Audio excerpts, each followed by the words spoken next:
हरा भरा जंगल, ऊंचे ऊंचे देवदार, चीड़ और साल के बड़े आसमान को छूते दिखते थे।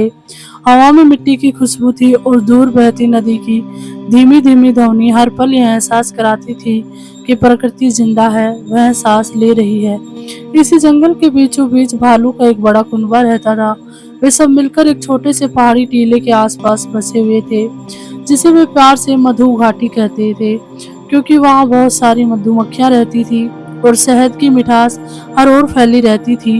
इस भालू के कुनबे में सभी में भालू के इस समूह के 3 प्रमुख सदस्य थे, जिनमें था सबसे पहले बुद्धिमान बूढ़ा भालू, जिसका नाम था भैरव।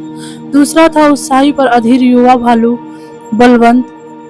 तीसरा था संवेदनशील और सोचने समझने वाली मादा भालू तारा। इन तीनों के इर्द गिर्द पूरे समूह की दुनिया घूमती थी।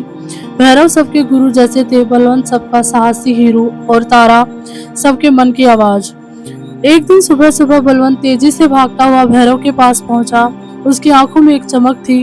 वह बोला, बाबा भैरव, मैंने पहाड़ी के उस पार एक बहुत बड़ा मधुमक्खी का छत्ता देखा है। इतना बड़ा कि अगर हम उसे तोड़ ले तो पूरे साल का शहद मिल जाएगा और शायद उससे ज्यादा भी हो सकता है। भैरव ने गहरी सांस लेते हुए पूछा, और तुमने देखा क्या? वहाँ मधुमक्खियाँ और पेड़, आसपास के फूल पत्तियों को देखा क्या? बलवंत ने हंसकर कहा, अरे बाबा, वो तो होते ही रहेंगे। पहले ये बताइए, हम जाएं या नहीं? इतनी बड़ी मौका बार बार नहीं मिलता। अभी तारा भी वहाँ आ गई। उसने ध्यान से बलवंत की बात सुनी और बोली, क्या तुमने देखा कि उन पेड़ों पर और भी छत्ते हैं या नहीं? और वहाँ आसपास छोटे छोटे पक्षी, गिलहरियाँ, तितलियाँ सब रहते होंगे। अगर हमने पूरा छत्ता तोड़ दिया तो वे सब क्या खाएंगे? बलवंत ने कंधे उचकाए, पर हमारे पास तो शहद आ जाएगा, बाकी की चिंता हम क्यों करें? जंगल सबका है, जो जितना ले सके ले। यही तो नियम है ना, जो ताकतवर है वही मालिक है। भैरव की आंखों में हल्की उदासी तैर गई। वे शांत स्वर में बोले, नियम यह नहीं है बलवंत, असली नियम है जो समझदार वही रक्षक।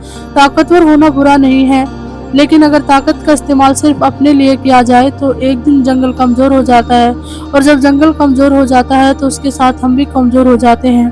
पर बलवंत के कानों पर उस समय जरा भी बात नहीं चढ़ी। शहद की मिठास ने उसके दिमाग को पहले ही खेल लिया था। अगले कुछ दिनों तक बलवंत ने बाकी युवा भालू को भी अपने साथ मिला लिया। वे सब मिलकर प्लान बनाने लगे कि कैसे उस बड़े छत्ते पर धावा बोला जाए। वे उत्साह से भरे थे, लेकिन दूरदर्शिता से खाली। एक शाम वे सब मिले। बलवंत ने कहा, देखो, ये मौका अगर हमने छोड़ दिया तो कोई और जानवर इसे ले जाएगा। लोमड़ियां हो या बंदर या इंसान भी आ सकते हैं। बेहतर है कि हम अभी जाएं, सब कुछ समेट लाएं और अगले महीने कई महीनों तक आराम से जिएं। हम सबके पेट भर जाएं तो हम क्यों सोचे कि पक्षी क्या खाएंगे, मधुमक्खियां क्या करेंगी। यह भालुओं ने एक स्वर में उसका साथ दिया। हाँ, पहले हम, बाद में दुनिया। तारा ये बात सुन रही थी। उसने बीच में ही कहा, पर क्या तुम यह सोच रहे हो कि अगर मधुमक्खियां मर गई, उनके घर टूट गए, तो अगले साल शहद कहाँ से आएगा? और सिर्फ शहद नहीं, वे फूलों को परागित करती हैं, उसी से नए नए पेड़ उगते हैं। अगर पेड़ ही नहीं होंगे तो हमारा जंगल सूख जाएगा। बलवंत ने ताना मारा, तुम हमेशा इतनी चिंता क्यों करती हो तारा? अभी तो इतना सब है जितना हमने कभी नहीं देखा। कल की फिक्र छोड़ो, आज की खुशी तो जी लो। तारा भैरव की तरफ देखने लगी, मानो चाह रही हो कि वे कुछ कहें। भैरव ने नर्म मुस्कान के साथ कहा, बेटा बलवंत, जब कोई सिर्फ आज के लिए जीता है और कल के बारे में नहीं सोचता तो बहुत जल्दी उसका आज भी दुख में बदल जाता है। जंगल सिर्फ हमारा नहीं, आने वाली पीढ़ियों का भी है। हमने इसे अपने पूर्वजों से उधार लिया है। लेकिन अब बलवंत के कानों में किसी की बात नहीं जा रही थी। लालच और हम पहले की सोच ने उसे अंधा कर दिया था। आखिर वह दिन आ ही गया जब बलवंत और उसके साथी उस बड़े छत्ते की ओर निकले। रात का समय था, ताकि मधुमक्खियां कम सक्रिय रहें। वे पेड़ों पर चढ़ गए, बड़े बड़े पत्थर उठाए और छत्ते पर मारने लगे। धीरे धीरे मधुमक्खियां भिनभिनाती हुई बाहर निकली, घबराई, इधर उधर भागने लगी। कुछ ने डंक मारे, लेकिन उनकी संख्या भालू की ताकत के आगे कम पड़ने लगी। छत्ता टूटकर जमीन पर बिखर गया। शहद धाराओं की तरह बहने लगा। उसके साथी शहद में लथपथ हो गए, मुंह मीठा करते करते हंसते रहे।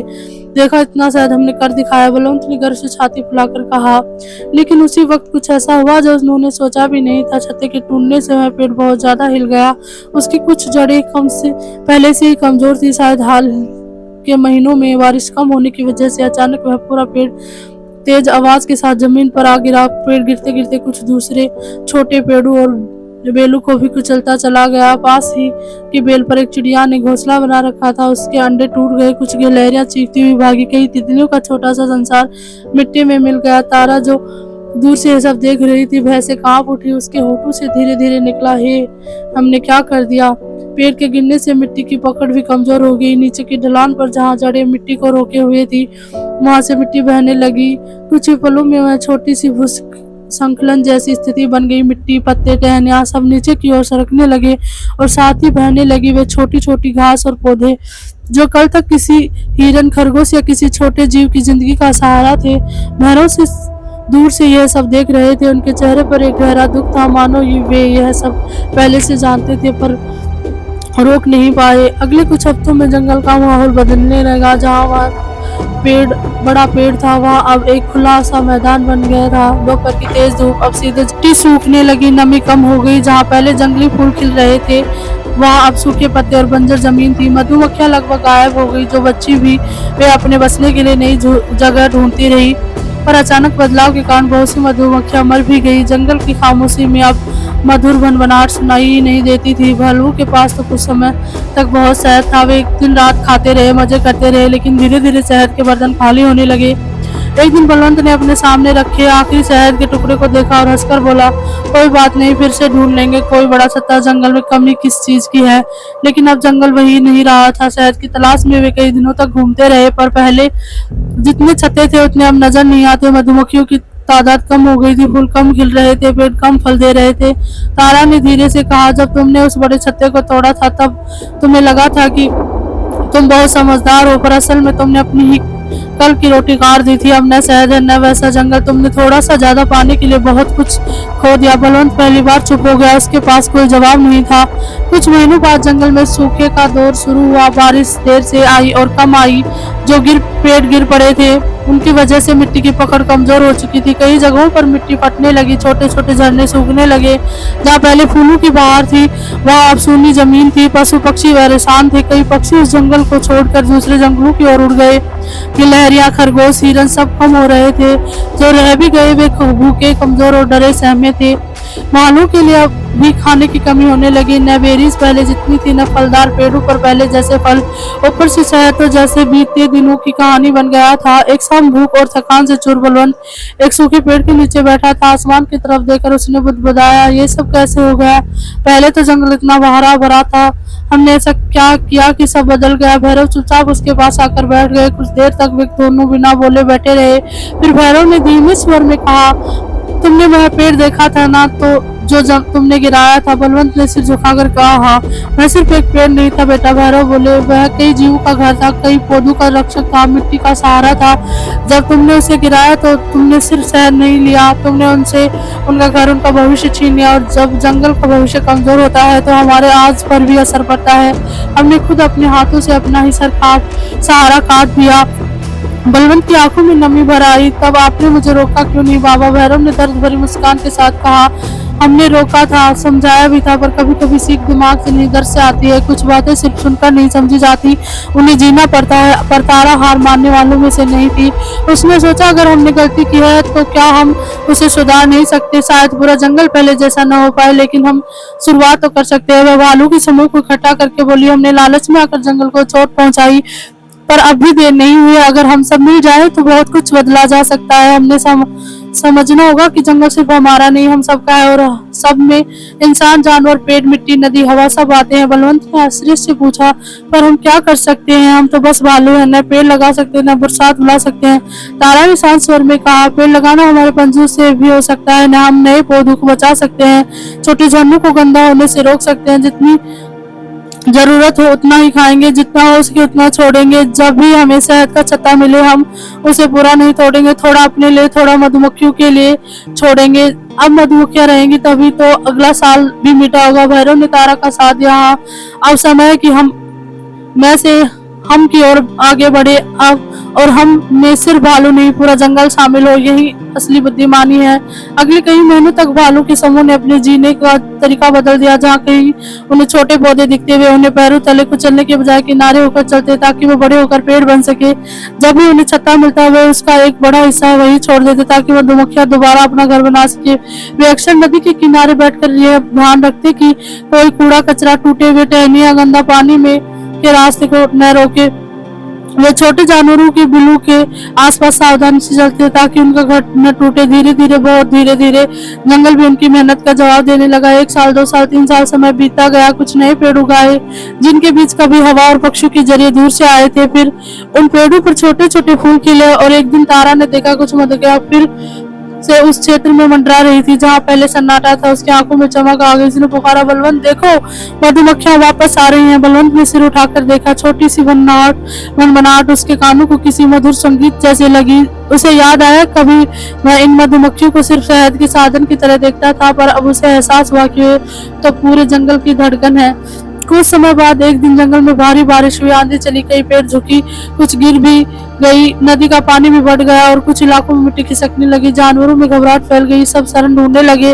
लेकिन इस बार कहानी थोड़ी अलग थी। जहाँ जहाँ नए पेड़ उगे थे वहाँ मिट्टी की पकड़ मजबूत थी। भालू और कुछ दूसरे जानवरों ने पहले ही कुछ नालियां बना दी थी जिन्हें देखकर उन्होंने सीखा था कि पानी का रास्ता खुला रहे तो नुकसान कम होता है। आंधी के बाद जब सब सामान्य हुआ तो भैरव ने आसपास देखा और बेचैन मन से बोला, जितनी चोट लग सकती थी उतनी नहीं लगी। जंगल ने हमें माफी का संकेत दिया है। शायद तारा ने मुस्कुराते उत्तर दिया, या शायद जंगल हमें सिखा रहा है कि जब हम उसके रक्षक बनते हैं तो वह भी हमारा रक्षक बन जाता है।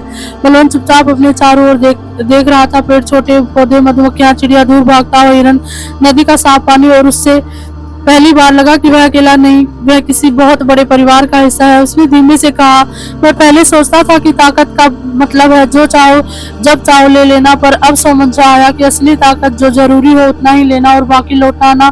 जंगल हमारा और हम भी जंगल के हैं। भैरव ने संतोष भरी नजरों से उसकी ओर देखा। यही समझ सबसे बड़ी जीत है बेटा। समय के साथ भालू का समूह जब अब जंगल में सिर्फ खाने वाले नहीं बल्कि संरक्षक कहलाने लगा। जब भी कोई नया युवा भालू समूह में शामिल होता, तारा उसे उस गिरे हुए पेड़ की जगह पर ले जाती जहां अब छोटे छोटे नए पेड़ उगाए थे। वह कहती, ये जगह गवाह है हमारी गलती की भी और हमारे बदलाव की भी। याद रखना बेटा, जो प्रकृति से सिर्फ लेता है उसका पेट तो भर सकता है पर उसका दिल कभी नहीं भरता, और जो प्रकृति को लौटाना सीख लेता है उसे कम में भी सुकून मिल जाता है। भालू की यह कहानी धीरे धीरे हवा के साथ पक्षियों के जरिए इंसानों तक भी पहुंच गई। किसी ने इसे बच्चों को सुनाया, किसी ने किताबों में लिखा, किसी ने गीत बना दिया, किसी ने इसे अपने खेतों और बागों में अपनाया, और हर जगह एक ही संदेश गूंजने लगा, जब हम सिर्फ मैं सोचते हैं तो दुनिया छोटी हो जाती है, जब हम सोचते हैं तो दुनिया बहुत बड़ी और सुंदर बन जाती है। पेड़, नदियां, मिट्टी, जानवर, पक्षी, इंसान सब एक ही कहानी के किरदार हैं। अगर कोई एक किरदार लालच में अंधा हो जाए तो पूरी कहानी बिगड़ जाती है, और जब एक किरदार समझकर बनकर बदलने की ठान ले तो वही कहानी दोबारा से खूबसूरत हो जाती है। आपको कहानी कैसी लगी कमेंट सेक्शन में जरूर बताएं। वीडियो को लाइक करें, शेयर करें, चैनल को सब्सक्राइब करें।